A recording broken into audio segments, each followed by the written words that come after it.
वसुदेव सुतं देवं कंसचारूढमर्दनं देवकी परमानंदं कृष्णं वंदे जगतगुरु। सावद्वारन को छोड़ के मैं आयो तेरे द्वार, ओ नंद के लाडले तनिक मेरी ओर निहार। बोलो भागवत भगवान की जय। प्रिय भक्तजनों, आज हम आपको श्रीमद् भागवत महापुराण के पंचम स्कंद के 8वें अध्याय की कथा सुनाएंगे। तो सभी भक्तजन हमारी श्रीमद् भागवत महापुराण की कथा को बड़े श्रद्धा भाव और प्रसन्नचित्त मन से सुने। जो भक्त हमारे चैनल पर नए आए हैं, जिन्होंने अभी तक हमारे चैनल को सब्सक्राइब नहीं किया है, वो हमारे चैनल को सब्सक्राइब करें, वीडियो को लाइक करें और कमेंट में ओम नमो भगवते वासुदेवाय अवश्य लिखें। आइए भक्तों, कथा को प्रारंभ करते हैं। आज की कथा में हम आपको सुनाएंगे भरत जी का मृग के मुंह में फंसकर मृग योनि में जन्म लेना। बोलो भागवत भगवान की जय। श्री सुखदेव जी कहते हैं, एक बार भरत जी गंडकी में स्नान कर नित्य नैमित्तिक तथा शौचादि अन्य आवश्यक कृत्यों से निवृत्त हो प्रणव का जाप करते हुए 3 मुहूर्त तक नदी की धारा के पास बैठे रहे। राजन, इसी समय एक हरिणी प्यास से व्याकुल हो जल पीने के लिए अकेली ही उस नदी के तीर पर आई। अभी वह जल पी रही थी कि पास ही गरजते हुए सिंह की लोक भयंकर दहाड़ सुनाई पड़ी। हरिण जाति तो स्वभाव से ही डरपोक होती है। वह पहले ही चौकन्नी होकर इधर उधर देखती जाती थी। अब जो ही उसके कान में वह भीषण शब्द पड़ा कि सिंह के डर के मारे उसका कलेजा धड़कने लगा और नेत्र कतार हो गए। प्यास अभी बुझी न थी, किंतु अब तो प्राणों पर आ बनी थी। इसलिए उसने भयवश एकाएकी नदी पार करने के लिए छलांग मारी। उसके पेट में गर्भ था, अतः उछलते समय अत्यंत भय के कारण उसका गर्भ अपने स्थान से हटकर योनि द्वार से निकलकर नदी के प्रवाह में गिर गया। वह कृष्ण मृग पत्नी अकस्मात गर्भ के गिर जाने, लंबी छलांग मारने तथा सिंह से डरी होने के कारण बहुत पीड़ित हो गई थी। अब अपने झुंड से ही उसका बिछोह हो गया था, इसलिए वह किसी गुफा में जा पड़ी और वह मर गई। राजर्षि भरत ने देखा कि बेचारा हरनी का बच्चा अपने बंधुओं से बिछुड़कर नदी के प्रवाह में बह रहा है। इससे उन्हें उस पर बड़ी दया आई और वे आत्मीय के समान उस मातृहीन बच्चे को अपने आश्रम पर ले आए। उस मृग सोने के प्रति भरत जी की ममता उत्तरोत्तर बढ़ती ही गई। वे नित्य उसके खाने पीने का प्रबंध करने, व्याध आदि से बचाने, लाड़ लड़ाने और पुचकारने आदि की चिंता में ही डूबे रहने लगे। कुछ ही दिनों में उनके यम नियम और भगवत पूजा आदि आवश्यक कृत्य एक एक करके छूटने लगे और अंत में सभी छूट गए। उन्हें ऐसा विचार रहने लगा, अहो कैसे खेद की बात है, इस बेचारे दीन मृग छोने को काल चक्र के वेग ने अपने झुंड स्वाद और बंधुओं से दूर करके मेरी शरण में पहुंचा दिया है। ये मुझे ही अपना माता पिता, भाई बंधु और यूथ के साथी संगी समझता है। इसे मेरे सिवा और किसी का पता नहीं है और मुझ में इसका विश्वास भी बहुत है। मैं भी शरणागत की उपेक्षा करने में जो दोष है उन्हें जानता हूँ, इसलिए मुझे अब अपने इस आश्रित का सब प्रकार की दोष बुद्धि छोड़कर अच्छी तरह पालन पोषण और प्यार दुलार करना चाहिए। निश्चय ही शांत स्वभाव और दीनों की रक्षा करने वाले परोपकारी सज्जन ऐसे शरणागत की रक्षा के लिए अपने बड़े से बड़े स्वार्थ की भी परवाह नहीं करते। इस प्रकार उस हरणी के बच्चे में आसक्ति बढ़ जाने से बैठते, सोते, टहलते, ठहरते और भोजन करते समय भी उनका चित्त उसके स्नेह पाश में बंधा रहता था।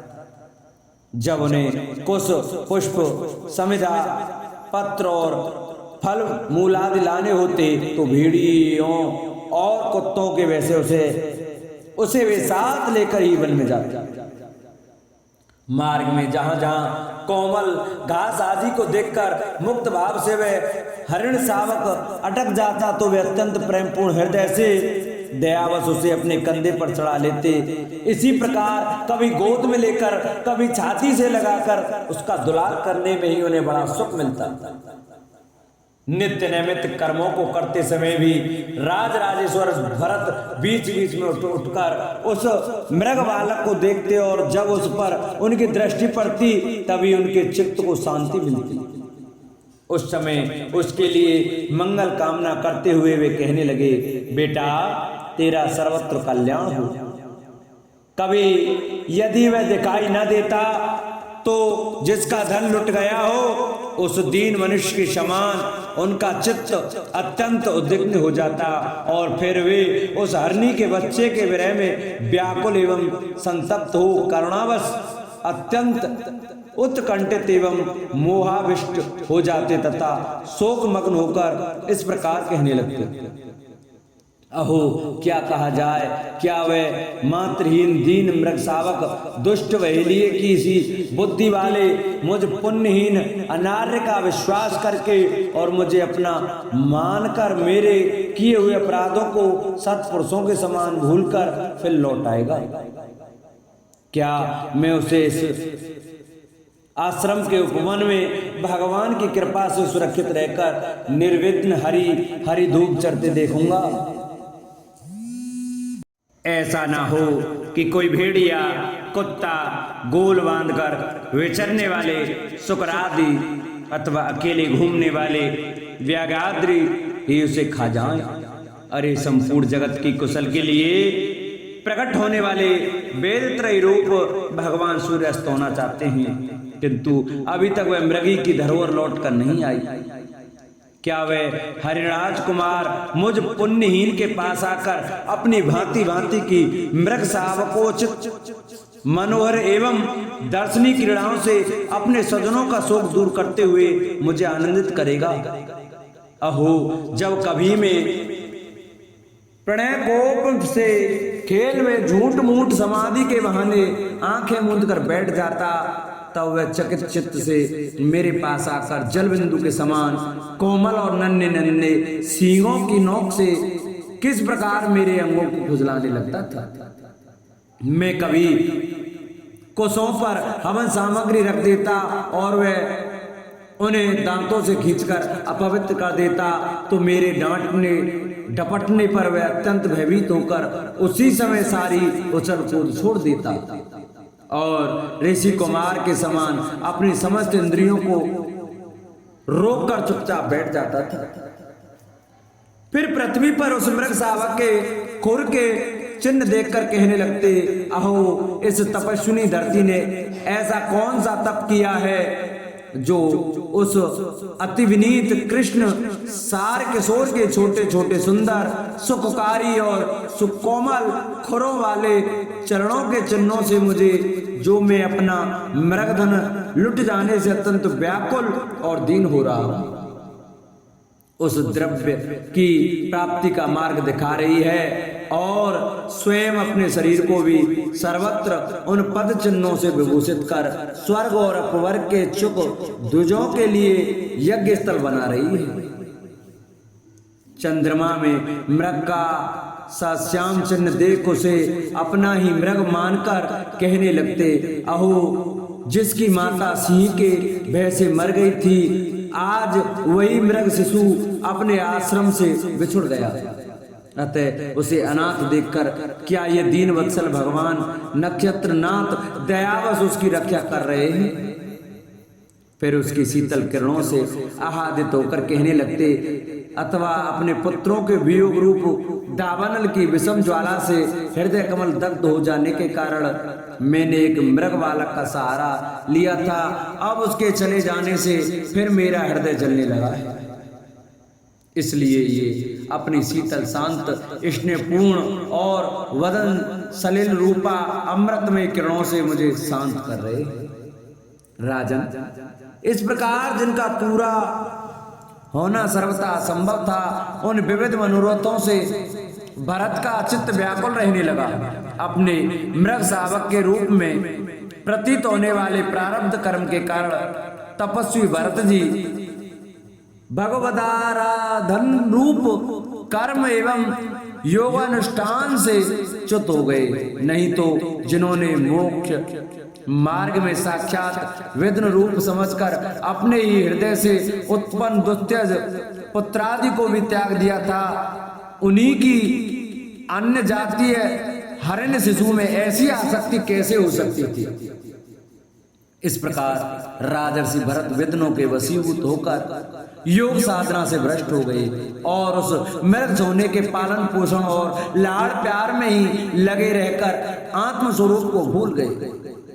इसी समय जिसका टहलना अत्यंत कठिन है, वह प्रबल वेगशाली कराल काल चूहे के बिल में जैसे सर्प घुसाए, उसी प्रकार उनके सिर पर चढ़ा आया।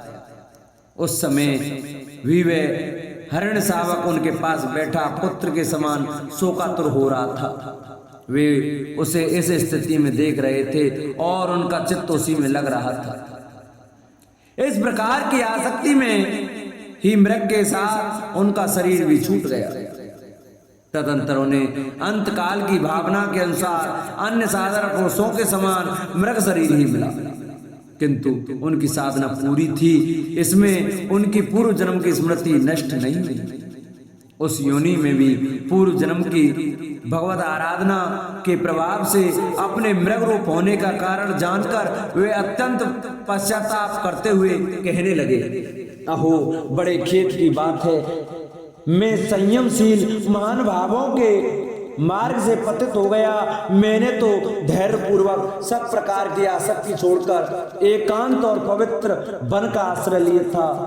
वहां रहकर जिस चित्त को मैंने सर्वभूतात्मा श्री वसुदेव में निरंतर उन्हीं के गुणों का श्रवण मनन और संकीर्तन करके तथा प्रत्येक पल को उन्हीं की आराधना और स्मरणादि से सफल करके स्थिर भाव से पूर्णतया लगा दिया था, मुझ अज्ञानी का वही मन अकस्मात एक नन्हे से हरिण शिशु के पीछे अपने लक्ष्य से च्युत हो गया।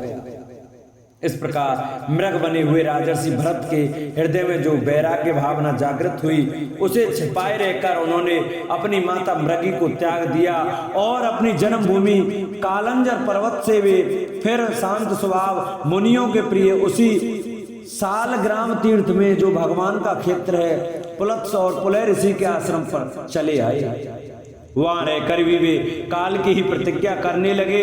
आसक्ति से उन्हें बड़ा भय लगने लगा था। वह अकेले रहकर वे सूखे पत्ते घास और झाड़ियों द्वारा निर्वाह करते मृग योनि की प्राप्ति कराने वाले प्रारब्ध के क्षय की बाट देखते रहे। अंत में उन्होंने अपने शरीर का आधा भाग गंडकी के जल में डुबाए रखकर उस मृग शरीर को छोड़ दिया। बोलो भागवत भगवान की जय। जिन भक्तों को हमारी ये श्रीमद् भागवत महापुराण की कथा अच्छी लगी हो, वो हमारी वीडियो को ज़्यादा से ज़्यादा शेयर करें। जिन्होंने चैनल को सब्सक्राइब नहीं किया है, वो हमारे चैनल को सब्सक्राइब करें, वीडियो को लाइक करें और कमेंट में ओम नमो भगवते वासुदेवाय अवश्य लिखें।